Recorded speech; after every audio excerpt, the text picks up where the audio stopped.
LS1, it's more money to fix it than it is just to replace it. The customer's ordered basically a remanufactured engine, a complete long block. Take the motor out of this, take all the accessories, put it on the new motor, put it back in, hopefully finish the project and start tuning. We're going to find out what it needs from the other one.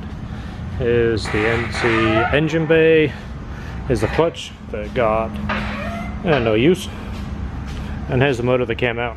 So everything off here is going to start getting transferred over to the new long block. George is just wheeling over here. This is what the motor looks like. This is obviously the bad one. Went and took it apart. It has numerous little issues and 3 completely independent sounds which just really don't sound good. And here's the new one over here. So this one looks good. This is a completely rebuilt, refreshed motor, so everything is new.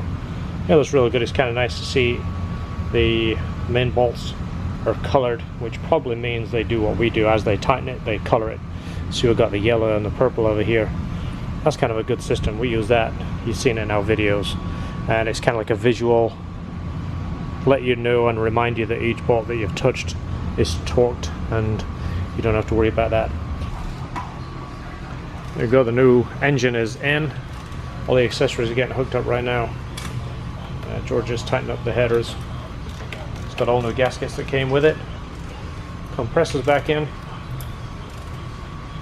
It's going together. We should be firing it up here pretty soon and keeping our fingers crossed on this one. So it is that time. Engine is in. Everything is hooked up. Some fresh conventional oil is going in it because the engine is brand new, so we're not putting synthetic in this. On a brand new engine you don't want to use synthetic. You'd have a hard time seating the rings, so this is just your regular dyno oil. We'll put this on start. Alright, we did crank it over a few times to get oil pressure, so we're all plugged in. Let's see if she'll start.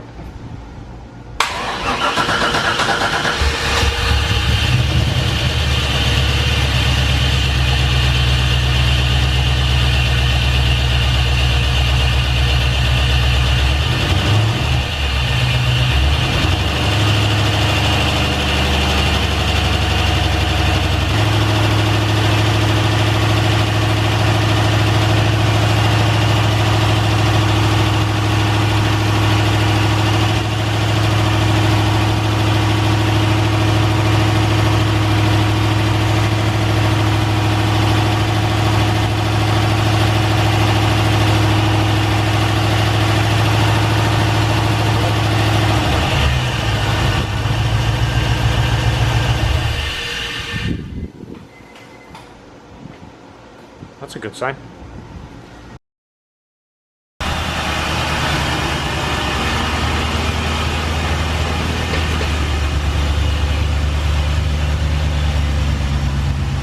Right now we've got an issue with the speed sensor, speed wiring, calibrator, something like that. That's the speed converter, the digital decoder. We don't know if we have a wiring issue or it could be one of the parts that are bad, but a few little bugs we're still working out before we can actually drive it and tune it, do everything we need to do. As you hear, the motor sounds fantastic. This is the new replacement motor and it sounds great.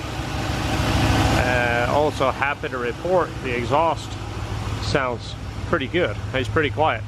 Remember we talked about trying to make a quiet exhaust and we did catalytic converters. Give it a quick burp, George. See how smooth it sounds? I didn't like that. You didn't? What did it do? It said it was going 158. Shut itself right off. It goes, yeah, the things are not right. We're going to shut that down. Computer said that's a slight safety concern. Yeah. What do we have now? ECU is reading 21, that's reading 13. Getting closer, aren't we? Yep. This is what we have is a the digital decoder box takes the speed signal from the transmission and splits it into two different signals. One of them to the dash and one of them to the ECU. The ECU that's running the car is the GM ECU. It needs to know how fast the car is going, as well as displaying it up on this cluster for obviously the driver. The driver needs to know rough idea, but the ECU needs to know how fast it's going. So trying to split those two separate signals so they both read what they need to read.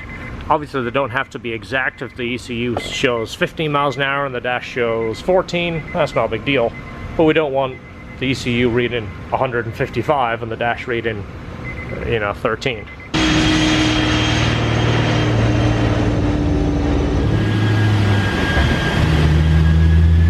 See how far we're off. We're trying to get 40 miles an hour.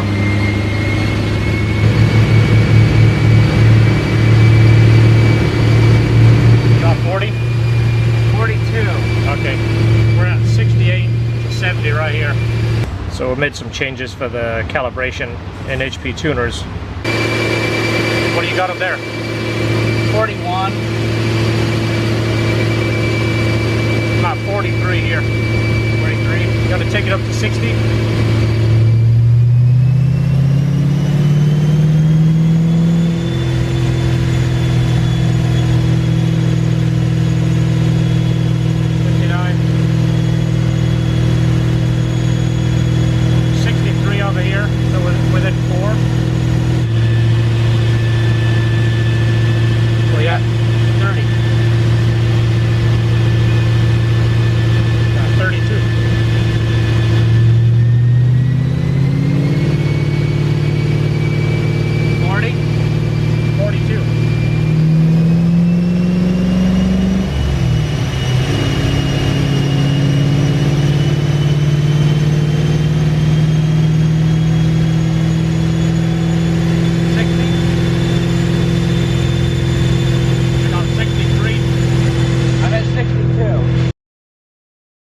Alright, so we're happy with the speedo calibration. Let's see if I can look at myself, get myself in frame. Okay, so we got the speedo calibration. Give you a heads up on this motor. It's a brand new rebuilt LS1.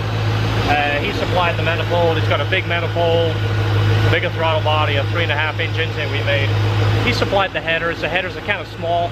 They're about 1.5 inch primary switch, a little undersized, and manifold is honestly a little bit oversized for stock head, stock cam, but it should do pretty good. These motors are rated at 345 factory, so between the manifold and the headers I'm hoping for 310, somewhere around there to the wheels, and similar torque. So if I start tuning, we'll see where we're at.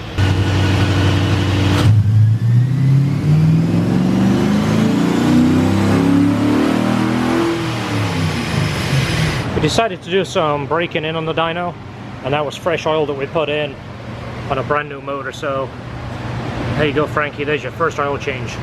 Right now we've got new filter on it and we're putting in fresh oil right now. We're just using conventional oil. The motor isn't breaking yet, so we don't want to use synthetic, so fresh oil is going in.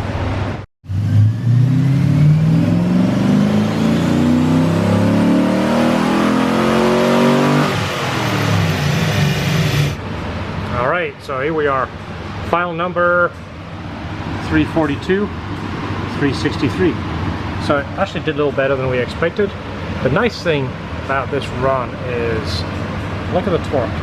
This is where we start the run, is what, about 1700? 1700, it's already over 300 foot-pounds of torque. So we often get people asking what's faster, a 400 horsepower V8 or a 400 horsepower turbo car, supercharged car.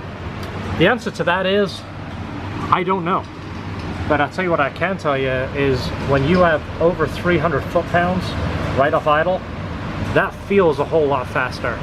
And also you don't have to worry about shifting at certain points, or downshifting, trying to be in a sweet spot, just because you got that torque all the time. I mean, look at that, 3,500, he's got almost 355 foot-pounds of torque. And he stays strong. I mean, it only just drops off. About 5,800 is where it drops under 300. So I'm going to take this thing for a little drive and verify everything's good. A little shakedown run, as we like to say, just to make sure Nothing is out of whack. We ordered a shift knob for this, so that's been fun recently. The shift knob is coming tomorrow. It's a nice shift knob because there wasn't anything with the kit that he sent down, so that'll complete the package. And of course there is a thing that goes here to make this big beautiful engine disappear, which I know what everybody calls that.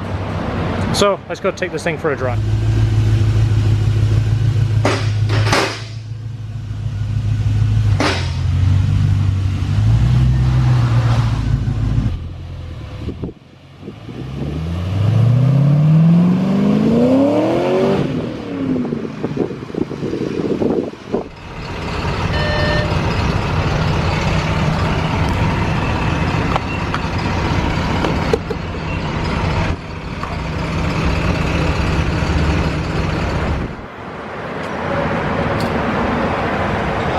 Not bad when it only takes 10.5 gallons to fill up. It's definitely weird being sitting on this side of the car. Yeah. Feels good though. It's good. It's smooth though. Very smooth car. Yeah. I said I could feel the ass end braking loose, but it didn't do anything too silly. No, it doesn't want to. It likes being smooth. Hopefully the sound clip, we got the GoPro right here and a microphone on the back. Hopefully you're getting kind of like the sound that we are. Definitely sounds good. It's not loud, it's deeper lower down.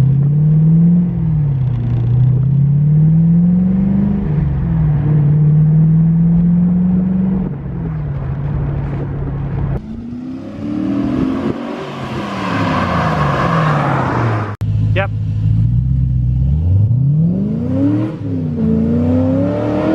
Well, just to finish off the video, I wanted to show you this car. It's sitting here waiting for the customer. It's all nice and clean, full tank of gas, and ready. So let's go ahead and hit the key. Show you what it's like on the inside. We did get the shift knob in. It's a Hurst shift knob, and the shifter itself is an MGW. It's much tighter, a little bit shorter, way more precise feel. I'd actually like to get one of these for my car. They definitely feel more precise. So everything feels the same, looks the same. S2000 key, just as it would be on an OEM car. Switch it on, hit the start button.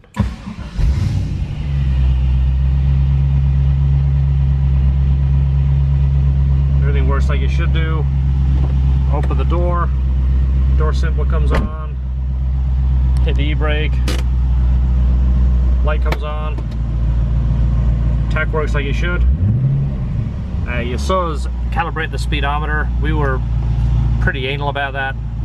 You know, we have the adjustment in the laptop and the programmability. Why not make the dash read exactly right and also make the ECU read correct, so the ECU can make its decisions based on what we tell it to do. Also very important, this guy over here, air conditioning. You can't feel this, but it's already blowing pretty cold. The fan's kicked on. We have the LHT radiator package. Let me go ahead and show you this.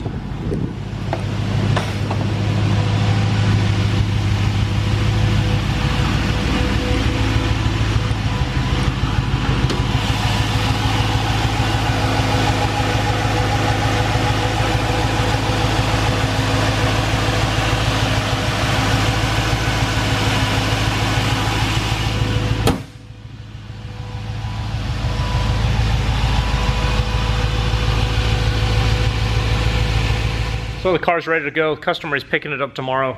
I hope you enjoyed the video and hope you subscribe. If you subscribe, you're going to see more of what we do.